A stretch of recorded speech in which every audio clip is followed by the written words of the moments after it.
Hello friend, তোমাদের সাথে আমি আজকে একটা পটলের দোরমার রেসিপি শেয়ার করব। পটলগুলো ভেজে নিয়েছি আর এদিকে আমি এটা ভোলা মাছ দিয়ে বানাচ্ছি। ভোলা মাছটা ভেজে ভালো করে কাঁটা ছাড়িয়ে নিয়েছি। এবার কড়াইতে তেল দিয়ে পেঁয়াজ দিয়ে দিলাম।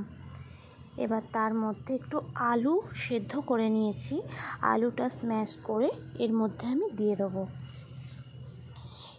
দিয়ে ভালো করে এটাকে নাড়াচাড়া করে নিতে হবে। তারপর মশলাটা একটু ভাজা ভাজা হয়ে গেলে আর এটা একটু ভালো করে মেশানো হয়ে গেলে এর মধ্যে আর অন্যান্য মশলাগুলো দিয়ে দেবো।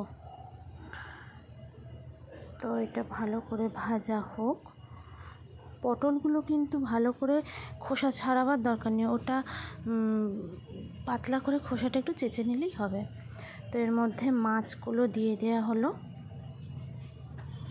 যে মাছের কাঁটাগুলো ছাড়িয়ে রেখেছিলাম সেই মাছের কাঁটা ছাড়িয়ে সুন্দরভাবে কাঁটাগুলো ছাড়াতে হবে, না হলে খাওয়ার সময় গলায় বিঁধে যেতে পারে। তো এর মধ্যে মাছ, আলু, পেঁয়াজ সব কিছু দিয়ে দেওয়া হয়েছে। এরপর এর মধ্যে আদা বাটা, রসুন বাটা এটাও দিয়ে দেওয়া হয়েছে।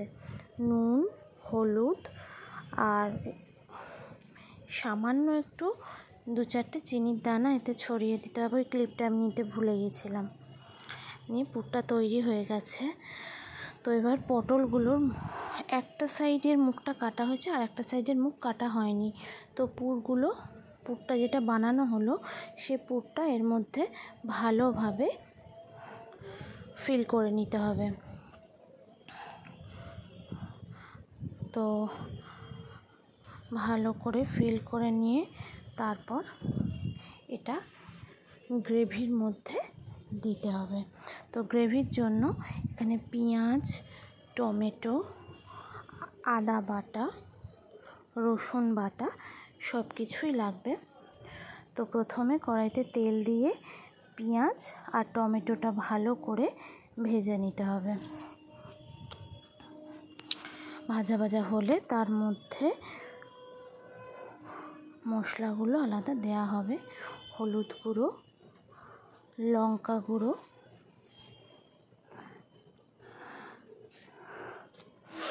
সব কিছু দিয়ে দেওয়া হবে। দিয়ে ভালো করে কষতে হবে মশলাটা। তো নুন দিয়ে দিলাম। মশলাটা ভালো করে কষিয়ে নেব। কষিয়ে নেওয়ার পর এতে আদা বাটা দিয়ে দিলাম আর রসুনটা এমনি থেতো করে দিয়ে দিয়েছি। এর মধ্যে কিছু কিছু ক্লিপ এর মধ্যে মিসিং হয়ে গেছে। মশলাটা ভালো করে কষিয়ে নিতে হবে। তেল ছেড়ে দিলে তখন একটুখানি গরম মশলা দিয়ে দিলাম। গরম মশলাটা দিয়েও ভালো করে কষিয়ে নিতে হবে। নিয়ে এরপর এর মধ্যে জল দিয়ে দিলাম। এটা যখন একটু জলটা ফুট ধরবে তখন ওই পটলগুলো এর মধ্যে দিয়ে একটু ফুটিয়ে, মানে জাস্ট খুব বেশি ফোটালে এর থেকে পুরগুলো বেরিয়ে যাবে। তো বেশি ফোটাবো না, জাস্ট একটু বুদবুদি আসবে, তারপরে এটাকে দিয়ে দিতে হবে।